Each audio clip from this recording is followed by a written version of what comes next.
దేవా, స్తోత్రం తండ్రి, స్తోత్రము ప్రభువా. యేసయ్యా స్తోత్రం నైనా, స్తుతి స్తుతి స్తుతి స్తోత్రాలు తండ్రి. స్తుతి స్తుతి యాగము నైనా తండ్రి.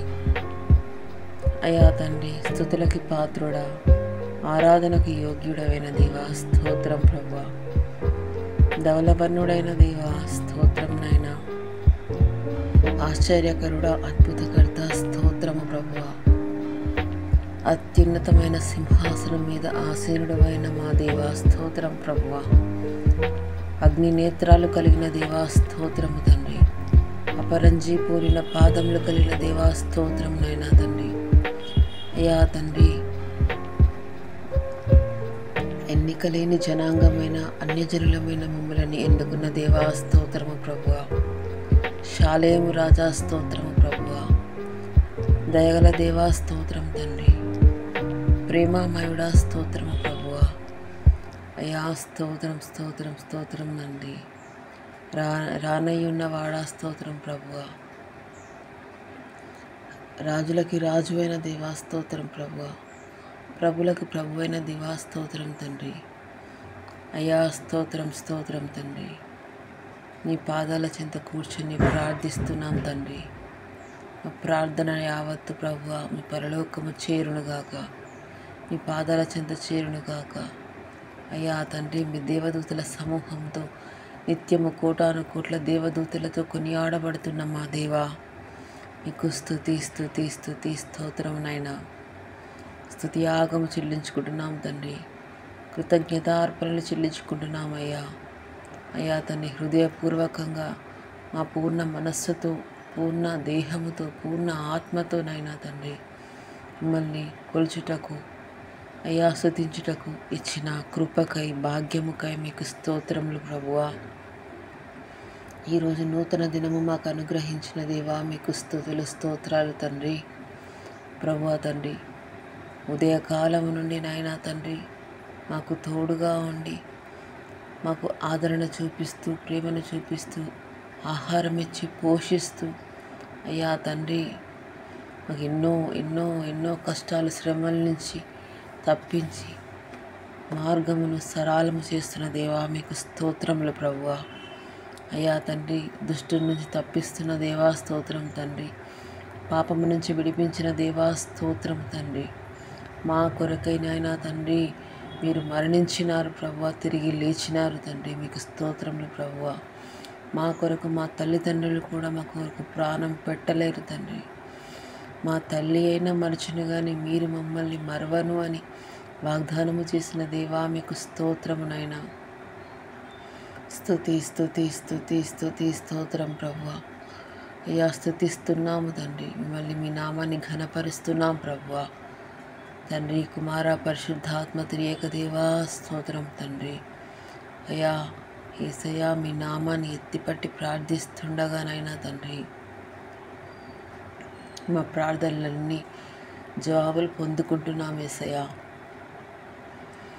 ఎన్నో మలుపులు, ఎన్నో ఎన్నో మలుపులు కలిగిన జీవితంలో, ఎత్తు పల్లాలు కలిగిన ఈ జీవితము, సుఖానుభవాలు కలిగిన ఈ యొక్క కష్టకాల జీవితంలో మీరు మాతో నైనా తండ్రి ఉండి, మా నావలో, మా జీవిత నావలో మీరు ఉండి నడుస్తున్నందుకే స్తోత్రం ప్రభువా.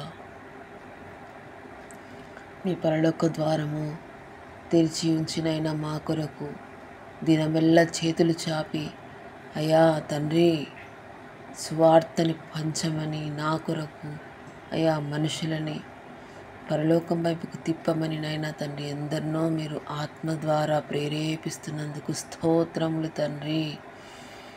కన్నులు విప్పబడాలయ్యా, ఈ మనుష్యుల కన్నులు విప్పబడాలి తండ్రి. ఈ జన సమూహము అయ్యా తండ్రి, భూమి మీద ఉన్న ప్రజలందరి కన్నులు తెరవండి నైనా తండ్రి. తెరిపించబడాలి యేసు నామంలో. అలనాడు సౌలుకి కన్నులు తెరవబడినట్లుగా అయ్యా తండ్రి పౌలుని సౌలుగా మార్చిన దేవా, ఎందరోనైనా తండ్రి మూర్ఖులు అయ్యా మిమ్మల్ని అర్థం చేసుకోకుండా మీ త్యాగాన్ని, మీ ప్రేమని, మీ రక్తధారమైన మీ యొక్కనైనా తండ్రి మమ్మల్ని కొన్న ప్రభువా తండ్రి విధానంకై వాళ్ళకి తెలియకుండా ఉన్నారు ప్రభువా. చీకటిలో ఉన్న వారందరినీ విడిపించే భాగ్యమునైనా తండ్రి ఈ వాక్యముకుంది ప్రభువా. అయా అదేవిధంగా మనోనేత్రాలు తెరిపించండి. ఎందరైతే మూర్ఖులు అయ్యా తండ్రి నోటికి వచ్చినట్టుగా మాట్లాడుతున్నారు, వారి నోట్లో నుంచినైనా తండ్రి స్తుతియాగము వచ్చునుగాక. వారి మనోనేత్రాలు తెరవబడి, వారి కన్నులు తెరవబడి దేవా మీ యొక్క దర్శనాలు చూతురుగాక.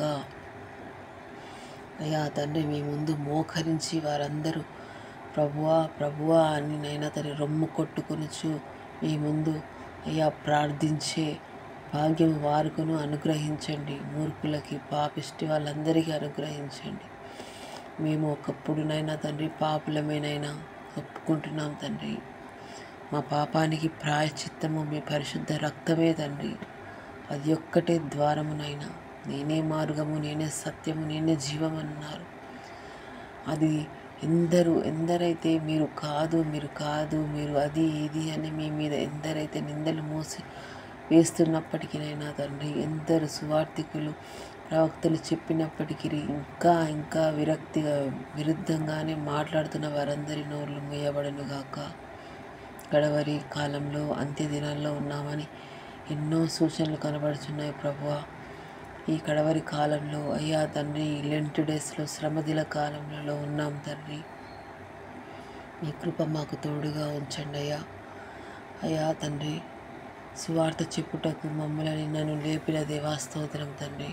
ఈరోజు వాక్యాన్ని ప్రభువా తండ్రి మీరు నా నోటికి బూరగా ఉండి మాట్లాడండి నన్ను మరుగుపరచండి యేసయ్యా. దేవుని నామానికి మహిమ కలగాలి, యేసయ్య నామమే గొప్ప చేయబడాలి. అయ్యా తండ్రి మీరు అక్కడ సమయంలో మమ్మల్ని జ్ఞాపకం చేసుకోండి ప్రభువా. మాలో ఉన్న ప్రతి తప్పులని దోషాలని మీ యొక్క రక్తంతో కడగమని ప్రార్థన చేస్తున్నాను తండ్రి.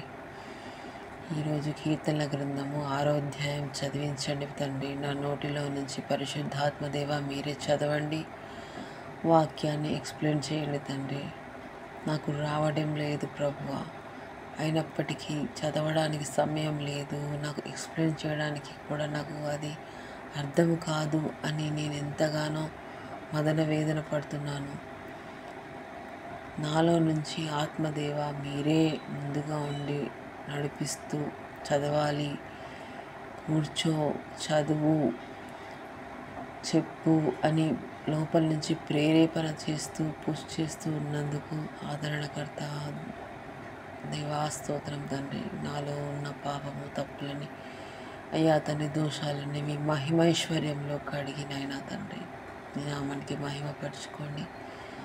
నా శరీరము, నా ఆత్మ, నా దేహము పూర్ణ మనసుతో అయ్యా మీకే సమర్పించుకుంటూ ఈ సమయంలో కీర్తనల గ్రంథము 6వ అధ్యాయం వైపుకు నేను తండ్రి తిరుగుతున్నాము. 6వ అధ్యాయము చదువుకుందాము. యెహోవా నీ కోపము చేత నన్ను గద్దింపకుము, నీ ఉగ్రతతో నన్ను శిక్షింపకుము. యెహోవా నేను కృషించి ఉన్నాను, నన్ను కరుణించుము. యెహోవా నా ఎముకలు అదురుచున్నవి, నన్ను బాగు చేయుము. నా ప్రాణము బహుగా అదురుచున్నది. యెహోవా నీవు ఎంతవరకు కరుణింపకయుందువు? యెహోవా తిరిగి రమ్ము, నన్ను విడిపింపుము. నీ కృపను బట్టి నన్ను రక్షింపుము. మరణమైన వారికి నిన్ను గూర్చిన జ్ఞాపకం లేదు. పాతాళంలో ఎవరు నీకు కృతజ్ఞతాస్తుతులు చెల్లించుదురు? నేను మూలుగుచు అలసి ఉన్నాను, ప్రతి రాత్రియు కన్నీరు విడిచుచు నా పరుపు తేలచేయుచున్నది. నా కన్నీళ్ల చేత నా పడక కొట్టుకొని పోవుచున్నది, విచారము చేత నా కన్నులు గుంటలు పడి ఉన్నది. నాకు బాధ కలిగించు వారి చేత అవి చివికి ఉన్నవి. యెహోవా నా రోదన ధ్వని వినియున్నాడు. పాపము చేయు వారలారా మీరందరూ నా యొద్దకు తొలగిపోడి. యెహోవా నా విన్నపము ఆలకించి ఉన్నాడు. యెహోవా నా ప్రార్థనను అంగీకరించును. నా శత్రువులందరూ సిగ్గుపడి బహుగా అదురుచున్నారు. వారు అకస్మ ఆకస్మికంగా సిగ్గుపడి వెనుకకు మల్లుదురు. తండ్రి మీకు స్తోత్రం ప్రభువా. నా శ్రమ దినాల్లో ఉన్నప్పుడు నాకు అప్పుడు ప్రార్థనలు తెలీదు ప్రభువా, వాక్యము తెలీదు, ప్రార్థన తెలీదు. మనుషుల వైపు చూసి రోదిస్తూ ఏడుస్తూ ఉన్నప్పుడు కాలంలో ప్రభువా తండ్రి, ఒంటరిగా కూర్చొని మూలుగుతున్నప్పుడు అయ్యా తండ్రి, ఆ మూలుగులనైనా తండ్రి మీకు వినబడినది ప్రభువా. ఆ మూలుగులకు మీరు జవాబు ఈ క్షణం నేను చూస్తున్నాను తండ్రి. ఎంత మహిమతోనైనా తండ్రి నాకు మీరు నా జీవితాన్ని మలుపులు తిప్పుకుంటూ అది చెప్పలేని వర్ణనాతీత ప్రభు. అలనాడు దావీదు భక్తుడు కూడా తన శ్రమ కాలంలో, తన కష్టకాలంలో అయ్యా తను రాసుకున్న కీర్తనలు చదువుతున్న గొప్ప భాగ్యం నాకు అనుగ్రహించావు. అంటే ఎప్పుడో మాకంటే ముందుగా కొన్ని వేల సంవత్సరాల క్రితం నాలాగే ఒక మనుష్యుడు కూడా ఎన్నో శ్రమల పాలు అయి ఉన్నాడు. తన ద్వారా ఇలా ఉంది, తన ద్వారా నేను ఇలా మహిమపరుచుకున్నాను, అతను ఒక రాజుగా నియమించాను, అన్నీ కూడా మీరు చరిత్ర ద్వారా ఈ బైబిల్లో సత్యంగా రాయించి మాకు మాదిరిగా పెట్టిన దేవా మీకు స్తోత్రం ప్రభువా. కీర్తన గ్రంథంలో ఉన్న ప్రతి వాక్యము కూడా ప్రార్థనలే. ఈ ప్రార్థనలన్నీ మాకు రాకున్నా కూడా మా మూలుగులు మీ వరకు చేరుతుందని వాక్యంలో స్పష్టంగా రాసి ఉంది. దేవుని వాక్యాన్ని మీరు నిర్లక్ష్యం చేయకండి. దయచేసి వింటున్న వారందరికీ చెప్తున్నానండి, దేవుని వాక్యాన్ని, దేవుని సమయాన్ని నిర్లక్ష్యం చేయకండి. తిరిగి రాని రోజులు, తిరిగి రాని కాలం, తిరిగి రాని సమయము, వాక్యము దొరకని రోజులు వస్తాయి అని అంత్యకాలంలో మనము ఉన్నాము, కడవరి కాలంలో ఉన్నాము. సమయం ఉన్నప్పుడే, మనకు సమయం దొరికినప్పుడే వాక్యాన్ని చదవండి, దేవునితో కూర్చొని ప్రార్థన చేసుకొని, అంటే మాట్లాడండి. దేవునితో మాట్లాడడమే ప్రార్థన. ప్రార్థన అంటే అబ్బా ప్రార్థన చేయాలా, ఇప్పుడు ప్రార్థన కూర్చోవాలా, ప్రార్థన అని విసుక్కోకుండా. నేను ఒకప్పుడు అలాగే ఉన్నానండి. కానీ ప్రార్థనని, దేవునితో మనకి ఆ కనెక్షన్ అనేది మనము ఒక్కొక్క టైంలో ఒక్కొక్క రోజులు గడిచిపోతూ ఉంటాయి. సాతాను మనకి చాప కింద నీరులాగా మెల్లమెల్లగా దూరం చేయడానికి వాడు ప్రయత్నం చేస్తున్నప్పుడు మనకి ఎన్నో ఎదురు దెబ్బలు, అసలు చీకటి రోజులు వచ్చేస్తాయి. అప్పుడు మనకు తెలీదు ఎటువైపు వెళ్ళాలో, అన్ని దారులు మూసుకుపోయే కష్టంలోనే తీసుకువెళ్ళిపోతాడు. అప్పుడు మళ్ళీ ఒక వెళ్ళని స్వరంతో వినిపిస్తూ ఉంటుంది, ప్రార్థన చేయాలి, ప్రార్థన అని. అయినా మనం దాన్ని నిర్లక్ష్యం చేస్తాము. నిర్లక్ష్యం చేయకుండా ప్రార్థన చేసుకోండి, దేవుని వాక్యాన్ని చదువుకోండి. ఒకవేళ సమయం లేకుంటే చేతిలో ఫోన్ ఉంటుంది, ఫోన్ ఓపెన్ చేసినా కూడా ఇంటర్నెట్లో ఎన్నో వాక్యాలు ఉంటాయి. వాక్యాన్ని చూడండి, చదవండి, వినండి. సమయాన్ని మాత్రం వృధా చేసుకోండి. మీ ఆత్మల్ని దేవునితో కనెక్ట్ చేసుకోండి. ఫోన్కి రీఛార్జ్ చేసుకున్నట్లు మన ఆత్మలకి కూడా వాక్యము, ప్రార్థన, దేవునితో కనెక్షన్ అవసరం. కాబట్టి ఇప్పుడు కీర్తన గ్రంథంలో చదువుకున్న వాక్యము, దానికి పూర్తిగా ఎక్స్ప్లెనేషను నేను చెప్పకపోయినప్పుడు అందులో ఇప్పుడు నేను చెప్పిన ఎక్స్ప్లెనేషన్ బట్టి మీకు అర్థమైపోయి ఉండాలి. యెహోవా కోపం చేత గద్దింపకము.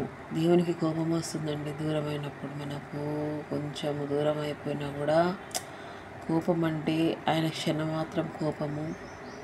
కానీ మనం చిక్కుల్లో, పాపంలో ఉన్నప్పుడు దూరం అయిపోతాం కదండి. ఆ టైంలో మన మైండ్ సెట్ ఓన్లీ లోకస్తులాగా ఆలోచించి మనము పాపం చేసేస్తుంటాము, తప్పులు చేసేస్తుంటాము, నోటికొచ్చిన మాట్లాడేసి అంతా వ్యర్థంగా ఉంటాం. కాబట్టి దేవుని కోపం వస్తుంది. అప్పుడు దేవుడు మన తండ్రి గద్దిస్తాడు. గద్దింపకము అప్పుడు అలనాడు దావీదుకి ఆ కాలంలో, శ్రమకాలంలో, కష్టకాలంలో రాసుకున్న కీర్తన. ఆయన కృషించి ఉన్నప్పుడు రాసుకున్నాడంట. కృషించి ఉన్నాను, నన్ను కరుణించుము, యెహోవా నా ఎముకలు అదురుచున్నవి. సేమ్ యాజ్ ఇట్ ఈజ్ ఇదే కష్టంలో మనం కూడా ఒకప్పుడు ఉన్నాము. అందరూ కాకున్నా కూడా ఇలాంటి కష్టం గుండా, శ్రమల గుండా దేవుడు తీసుకెళ్ళిన వారిలో నేను ఉన్నాను, మీలో కూడా ఉన్నారనుకుంటున్నాను. ఈ కీర్తనని చదువుకోండి, దేవునికి ప్రార్థన చేసుకోండి. అంతేనండి.